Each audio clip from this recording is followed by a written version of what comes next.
to Rockin' Kentucky Blue, the podcast where we are serious about our Cats. Join two card-carrying Blue Rockin' members of the Big Blue Nation as they keep you up to date on the latest happenings of the University of Kentucky Wildcats.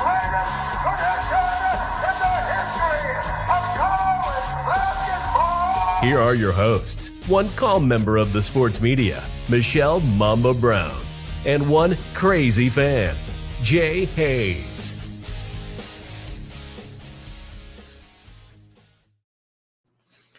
And welcome to Rockin' Kentucky Blue. We are golden because it's episode 50. 50. 50. Episode 50. Let me ask you a serious question though. Did you think you would make it this far with me? I wasn't sure I would make it. I didn't think we would make it through 50 minutes of episode 1. Well, episode 1, not that we'll ever know what episode 1 sounds like. Yeah, I was fixing to say because there really isn't an episode 1. There was. We did it. It was great. It's there somewhere, right? Probably our best episode ever. But no one will ever know because you don't get to hear it because Jay promptly lost it before he ever got it uploaded. So we had to do episode 1 again, which infamously became episode 1.2. We haven't been that excited. I mean, we were excited about that. Yeah. But I think this might be the most excited I've been since then. Yeah. Big time guest. Because we don't mess around. It's episode 50, so, we could have gotten a couple of UK beat writers, and there's nothing wrong with them. No. We want them. And we'll get them, because they got their hand on the pulse of the program. Yeah. Programs. Yeah. Plural. They have the information. But when you can grab somebody from the national scene, you kind of do it. Yeah. And I'm not saying that I called in any favors because somebody kind of owed me one because of a tweet that I made last year when I was talking about getting my tickets for an Elton John concert. And then I get a DM going, they got the concerts in Kentucky. Well, yeah, Louisville and Lexington. Because this our guest had plans to go to Indianapolis and then had a wedding that they had to cancel their plans. And so because of my tweet, he then thought to look at Louisville and actually got a better date. And then, of course, we all got our tickets wiped away. But we're rescheduled for this spring. Different days, different venues. Yeah. Mike DeCourcy, like I said, I wouldn't call in favors, but he was my very first national guest on my first podcast. Didn't know him from anybody. Just I found his email address, sent him an email and asked if he'd be on our podcast. And by gosh, knocked me over with a feather when he said sure.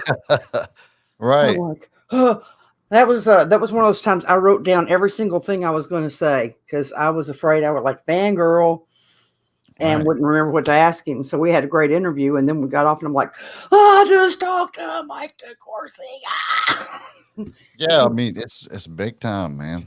Hall of Fame. I mean, I've been reading him for years and years. Right. I mean, he's always for about 10 years, I had a subscription to Sporting News.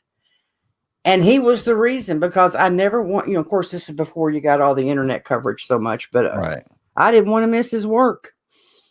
So anyhow, we have him probably in about 10 minutes, which gives us time to talk about other things. And boy, it's been a week, Jay. Yeah.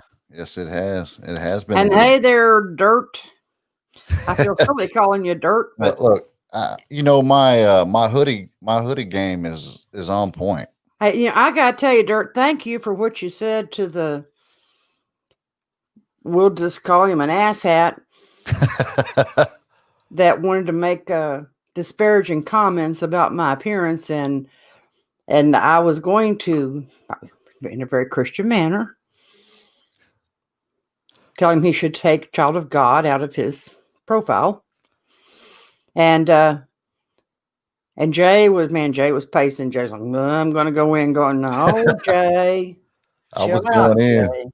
I was going in. Oh, and he liked your comment. I know. I don't think he understood that when you said, "I hope you get what you deserve."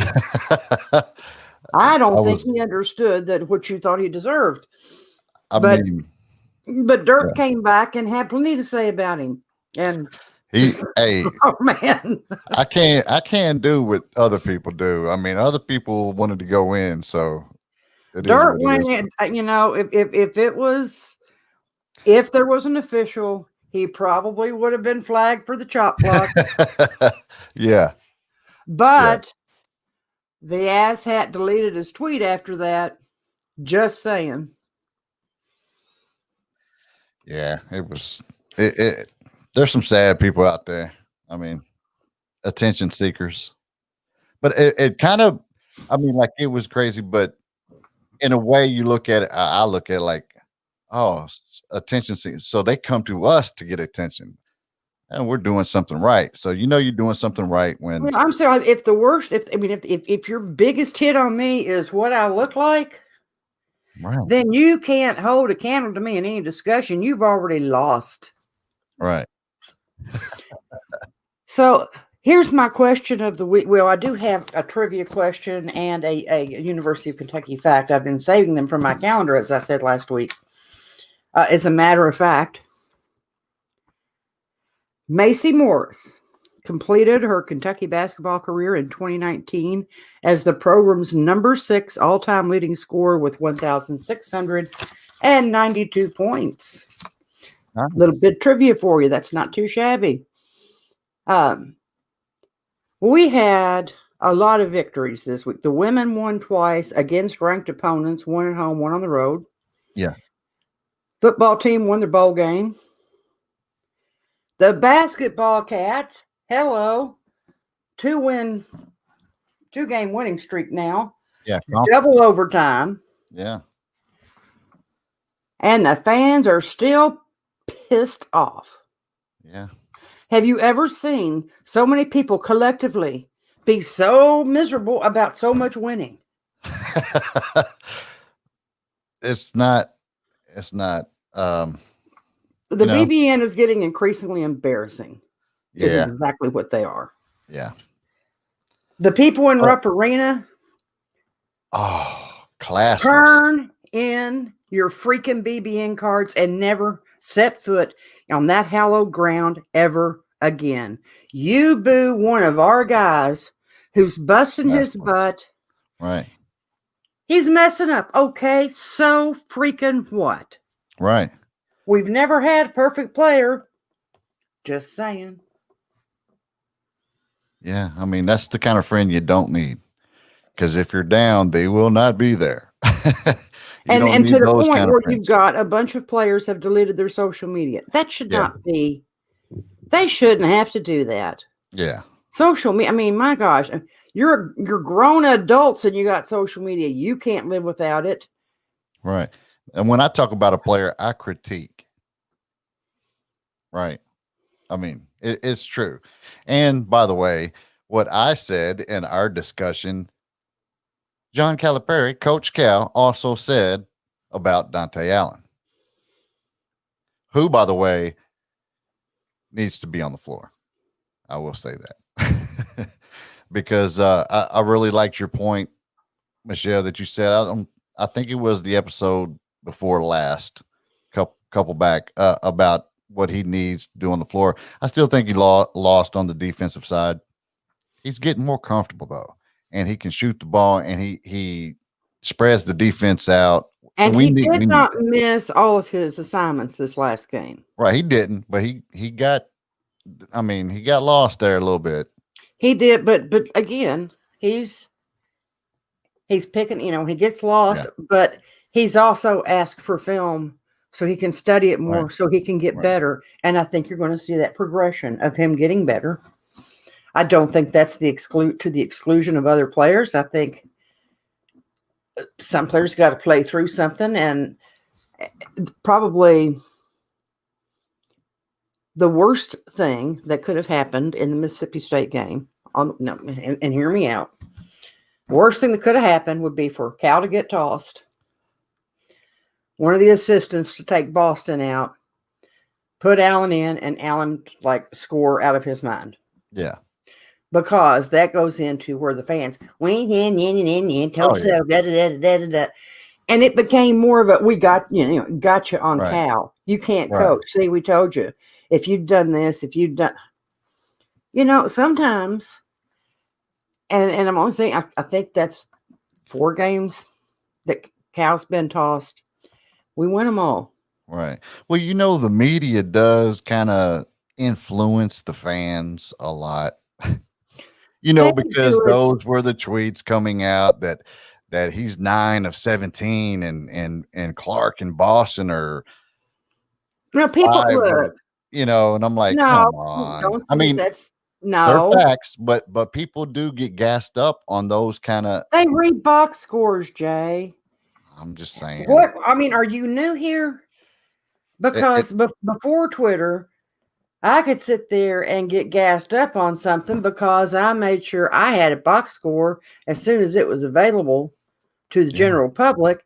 And I'm going through it thinking, did my eyes deceive me? Maybe they scored more. Maybe they had more rebounds than I noticed. Maybe when I get hold of that, I'm like, he took that many shots. Are you kidding? That's what So I know how you hate the media. No, I'm just saying they egg it on. They egg it on. It's true. I mean, why come out and compare those? Why come out and do that? Everybody knows it's facts. Everybody knows that Clark and Boston have not been shooting great.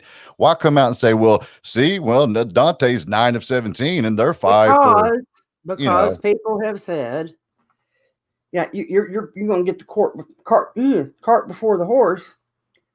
There's a lot of people going, well, so-and-so is shooting better. So-and-so is shooting better. They go out, then they look up the stats because UK emails us the cumulative stats, everything for the season, usually a couple hours after the most recent game. So we've always got that information. So it's not just the media egging on. It's the fans wanting to be egged on. But we can save some of the basketball discussion because I want to hear Mike's thoughts on this because he watched it. But the other thing, Terry Wilson says he's going to take his last year. He's going to transfer. Yeah. Now, maybe, the new offensive coordinator coming in, maybe he knows, maybe he talked with him for all we know. Yeah. Maybe that wasn't going to be the best fit for him. That's very possible. Of course, it's also very possible that kid gave his blood, sweat, tears, heart, guts, everything on that field every time he played, suffered a horrific injury. Yeah. That could have been career-ending, quite frankly. Yeah. And busted his butt for the better part of 7 months in rehab and came back. And like I said, I know with an injury back in back of your head the whole time, I might step wrong and undo everything I just did for the last 6 months. Yeah. But that didn't let it faze him. He still came out. He fought. He battled. You can't blame the record on Terry Wilson. Yeah. Our defense had a couple of games. They just. Yeah. When Terry was on, the defense was like, sorry, we're taking the week off. He announces he's transferring. And I will say the majority of comments I saw were so supportive, appreciative. Yeah. But then there was these jerks. Well, you stupid piece of. I saw some of those. Yeah. Goodbye. You were no good. And blah, blah. I was like. You're a sack of. Yeah. What is wrong with you people? Yeah. They must have not looked at Terry Wilson's record. The only quarterback since Bill Ramsey, or was it Derek Ramsey? Which one? I'm not for sure. It goes back a long way. Oh, yeah. Way back. The only quarterback since before a lot of you morons were born. Before I was born. Tennessee at Tennessee. To beat Florida at Florida.